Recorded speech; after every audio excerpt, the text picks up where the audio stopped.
Hello. स्वागत है आप सभी का सीयूईटी पीजी वाला के चैनल पे। नमस्कार। कैसे हो आप सारे? नर्वस हो? नर्वस तो फील कर ही रहे होगे अभी, क्योंकि ये दिसंबर ऐसा क्रूशियल मंथ हो जाता है जहाँ पे हमारी प्रिपरेशन का लेवल भी काफ़ी ज़्यादा बढ़ जाता है, साथ ही साथ हमारा फॉर्म भी आ जाता है और बहुत सारी चीज़ें हमारी सीयूईटी पीजी के जर्नी में ऐड ऑन हो जाते हैं। बट एक ऐसा चीज़ है जिसको लेकर बच्चे बार बार क्वेश्चन करते हैं और नर्वस भी होते हैं कि भाई मैम कौन सा ऐसा डॉक्यूमेंट है या फिर कौन सा ऐसा हमें जो है ना चीज़ें तैयार करके रखनी चाहिए जिसके वजह से एप्लीकेशन फॉर्म में कोई दिक्कत ना आए। तो मैं बिल्कुल आज आपके क्लास में, इस क्लास में और इस वीडियो में बताने वाली हूँ कि कौन कौन से ऐसे डॉक्यूमेंट्स और कौन कौन सी ऐसी चीज़ें हैं जो एग्जामिनेशन से पहले या एग्जामिनेशन देने वाला जो आपका होता है सीयूईटी पीजी का फॉर्म, उसमें ज़रूरत पड़ता है। राइट। सो देखते हैं भाई कौन कौन से डॉक्यूमेंट्स आपको रेडी करने। देखिए 2025 में जब एग्जामिनेशन आपका आया था तो एनटीए ने ऑलरेडी एक बुलेटिन जारी कर दिया था जिसमें उन्होंने बताया था कि भाई ये सारे डॉक्यूमेंट्स हैं, ये सारे डॉक्यूमेंट्स आपको लगेंगे एप्लीकेशन फॉर्म में, यानी जब आप फॉर्म को फिल करोगे। और कुछ और डॉक्यूमेंट्स हैं जो कि आपको चाहिए एडमिशन के प्रोसेस के समय, यानी जब आपके आंसर की आ जाएंगे, रिजल्ट आ जाएंगे, फिर उसके बाद काउंसलिंग का रजिस्ट्रेशन आप कर लोगे और उस समय एडमिशन के प्रोसेस के दौरान आपको वो सारे डॉक्यूमेंट्स आने चाहिए। तो पहले तो क्लियर कर लो भाई कि ये कौन से डॉक्यूमेंट्स की बातें मैं यहाँ पे कर रही हूँ। मैं यहाँ पे एप्लीकेशन फॉर्म के डॉक्यूमेंट्स के बारे में बात कर रही हूँ। काउंसलिंग की भी मैं इसी वीडियो में आपको बात करूंगी कि जिस जो जो भी ऐसे सर्टिफिकेट्स है या फिर जो भी ऐसे डॉक्यूमेंट्स है जो कि आपको बनाने के लिए दे देना चाहिए और किस फॉर्मेट में चाहिए, ताकि आपका 2 से 3 महीने के प्रोसेस के बाद वो डॉक्यूमेंट बनकर आपके पास रेडी हो और काउंसलिंग में भाई कोई दिक्कत नहीं हो। क्योंकि क्या होता है ना, बच्चे अच्छे मार्क्स ले तो आते हैं और डॉक्यूमेंट्स के लिए, अगर डॉक्यूमेंट्स की वजह से वो छूट जाते हैं, उनका एडमिशन प्रोसेस जो है वो रुक जाता है, तो फिर बहुत ज़्यादा अफसोस आता है। तो देखते हैं भाई कि कौन कौन से ऐसे डॉक्यूमेंट है बिना किसी डिले के साथ। तो यहाँ पे आप सीधे आ सकते हो और ये आपका नोटिस है जो कि एनटीए ने जारी किया था 2025 के लिए। सेम चीजें आपका अप्लाई होगा 2026 के लिए, जिसमें उन्होंने सीधे तौर से ये बात कर दी है, यानी ये आपका उन्होंने बता दिया है कि भाई क्या क्या चाहिए। Upload scanned images of candidates, photograph, signature and PW certificate अगर एप्लीकेबल है तो। यानी कि कैंडिडेट का हमें क्या चाहिए, कैंडिडेट जो भी एप्लीकेंट्स हैं, जो भी फॉर्म भर रहे हैं, उनका हमें भाई चाहिए इमेज। राइट। साथ ही साथ इमेज रिलेटेड टू भाई किस चीज के लिए, फोटोग्राफ, और साथ ही साथ सिग्नेचर के लिए चाहिए। पीडब्ल्यू अगर कैंडिडेट है हमारे तो सर्टिफिकेट पीडब्ल्यू वालों की लगेगी। अच्छा, उन्होंने ये भी बता दिया है कि भाई फोटोग्राफ जो है वो किस कंडीशन में चाहिए और सिग्नेचर जो है वो किस कंडीशन में चाहिए। तो यहाँ पे बोल रहे हैं कि कोई भी रीसेंट फोटोग्राफ, ये नहीं है कि 2 साल पहले का चिपका दिए, 4 साल पहले का चिपका दिए। रीसेंट फोटोग्राफ यानी 6 महीने के पहले का, यानी 6 महीने के अंदर का आपका फोटोग्राफ रहना चाहिए। Should be either in colour और ब्लैक एंड व्हाइट, या तो कलर में आप करो या तो ब्लैक एंड व्हाइट में आप जो है वो फोटो को अपलोड करो विथ 80% फेस विजिबिलिटी, यानी बिना मास्क का, यानी आपका चेहरा जो है एटलीस्ट 80% क्लियर होना चाहिए। मैं तो बोलूंगी कि भाई 100%। फोटो में कोई दिक्कत नहीं हो, क्योंकि फोटो के जरिए ही आपको जो है वो एंट्री मिलेगी एग्जामिनेशन हॉल में। Right. Visible including years against the white background, यानी बैकग्राउंड कैसा होना चाहिए, हरा नीला पीला नहीं भाई, वाइट बैकग्राउंड होना चाहिए।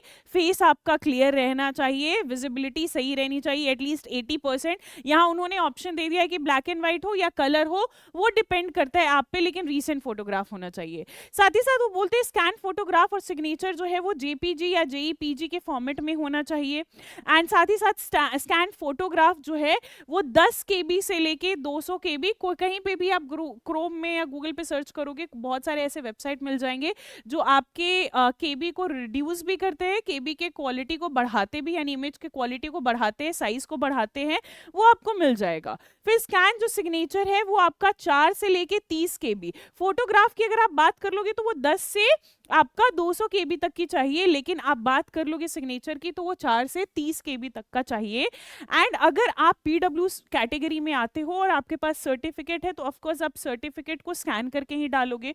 तो आपका जो डिसेबिलिटी सर्टिफिकेट, आप उस फोल्डर का क्या करोगे, उस फाइल का नाम चेंज करके डिसेबिलिटी सर्टिफिकेट आप डाल दोगे। एंड पीडीएफ आपका जो है वो 10 से 300 केबी के बीच में होना चाहिए। यानी आपका जो सर्टिफिकेट है उसको स्कैन करो, उसके नाम को चेंज करो और नाम को चेंज करके आप डिसेबिलिटी सर्टिफिकेट उसका उस फाइल का नाम डाल दो एंड केबी तो यहाँ पे लिखा ही है। यानी ये 3 चीजें आपके पास रहनी चाहिए। साथ ही साथ मैं आपको ये बता देती हूँ कि देखो फोटोज वोटोज तो है, यहाँ पे सिग्नेचर है जो कि उन्होंने यहाँ पे क्लियर कर दिया है, बट इसके अलावा भी आपको क्या चाहिए, तो इसके अलावा जब आप फॉर्म भरो ना तो आप बिल्कुल ध्यान में रख लो कि भाई मुझे क्या चाहिए, मुझे ना अलग से और कुछ ऐसे डॉक्यूमेंट्स है जिसकी जरूरत भले अपलोड के समय ना पड़े, आपको अपलोड ना करना पड़े भले ही, राइट, इस बारी हो सके करना भी पड़ जाए, लेकिन वो फॉर्म भरते समय आपको जरूरत पड़ेगी। वो क्या है, 10th का मार्कशीट है ना, 10th का जो आपका रिजल्ट होता है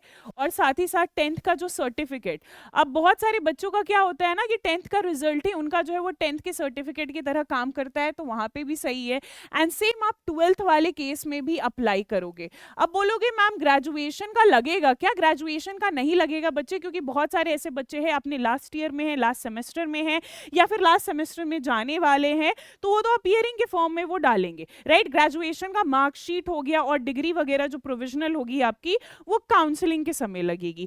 तो वो बाकी के जो भी आपके डॉक्यूमेंट्स हो गए, फोटो हो गए, पीडब्ल्यूडी सर्टिफिकेट हो गया, सिग्नेचर हो गया, उसके अलावा ये दो भी आप तैयार करके रखोगे। अगर पीडीएफ भी स्कैन करके आप रखोगे लगभग 10 से लेके 300 केबी में, वो भी सही रहेगा, जस्ट इन केस इस बारी वो बोले अपलोड करने के लिए। चलिए अब बात कर रहे हैं वो सारे डॉक्यूमेंट्स की ना जो कि आपको चाहिए कि आप तैयार करके रखो, आप अप्लाई करने के लिए दे दो ताकि काउंसलिंग में कोई दिक्कत ना आए। तो इसके लिए सिंपल वे में आपने क्या करना है, सिंपल वे में सेम इंफॉर्मेशन में आपको पेज नंबर जाना है, पेज नंबर लगभग 34 था, 34 ओके या। सो इसमें आप देख सकते हो कि भाई जिन बच्चों की कैटेगरी लगी है, राइट, जिन बच्चों की कैटेगरी जैसे कि फॉर एग्जांपल अगर वो ओबीसी से है, राइट, या फिर इनकम सर्टिफिकेट हो गया, या ओबीसी से है, एससी एसटी से, उनके भी फॉर्मेट यहाँ पे दिए हुए कि जस्ट इन केस अगर आप नहीं बनाते हो तो इस फॉर्मेट से जो है वो आप हमें जमा कर सकते हो। लेकिन आप बना लो वो ज्यादा बेटर है कि इनकम सर्टिफिकेट हो गया, रेसिडेंट सर्टिफिकेट हो गया, साथ ही साथ सर्टिफिकेट आपका ओबीसी एनसीएल के कैटेगरी से अगर आप डाल रहे हो तो वो भी बनने के लिए दे दो, क्योंकि ये सर्टिफिकेट ऐसे है ना जो कि 1-2 दिन में बन के नहीं आते हैं, इसमें आपके हफ्ते भर की टाइम लग जाती है, महीने भर की भी टाइम लग जाती है। तो जो भी आप कैटेगरी के जो सर्टिफिकेट है, राइट, वो बनने के लिए दे दो और यहाँ पे आपको सारे फॉर्मेट मिल जाएंगे। इसके अलावा अगर आप देखेंगे तो क्या है, एससी एसटी का भी फॉर्मेट यहाँ पे दिया हुआ है, सारे फॉर्मेट जो है वो आपको यहाँ पे देखने को मिल जाएंगे, राइट। अगर बच्चे जो है वो पीडब्ल्यूडी के हैं और उन्हें नहीं पता है कि भाई किस तरीके से सर्टिफिकेट जो हमें बनाने हैं, तो उसके भी फॉर्मेट आपको यहाँ पे देखने को मिल जाएगी, राइट। जैसे आरपीडब्ल्यूडी वाले हैं आपके जितने भी बच्चे, तो उनकी फॉर्मेट यहाँ पे दे दी गई है कि किस चीज का सिग्नेचर चाहिए, कहाँ से आपको जो है वो सारी चीजें कंसल्ट करनी है। And same happens with your physical limitation in examinee to write, right. यहाँ पे आपको सारे वो सर्टिफिकेट हैं जो कि यहाँ पे मिल जाएंगे फॉर्मेट के बेसिस पे। But at the same time मैं आपको बोलूंगी बच्चे, बहुत सारे बच्चे आप जो है वो आप कैटेगरी वाले आते हो, राइट, तो कैटेगरी के बेसिस पे आप क्या करते हो, कैटेगरी के बेसिस पे आप उस फॉर्म को भरते हो। अगर जैसे कि जनरल की कट ऑफ जो है वो 250 है तो ओबीसी के 240 के पास जाती है, तो आप कैटेगरी के हिसाब से अगर आप भरोगे तो मैं बिल्कुल बोलूंगी कि कैटेगरी के भी सर्टिफिकेट जो है वो आप दे दो बनने के लिए आपके पर्टिकुलर स्टेट में।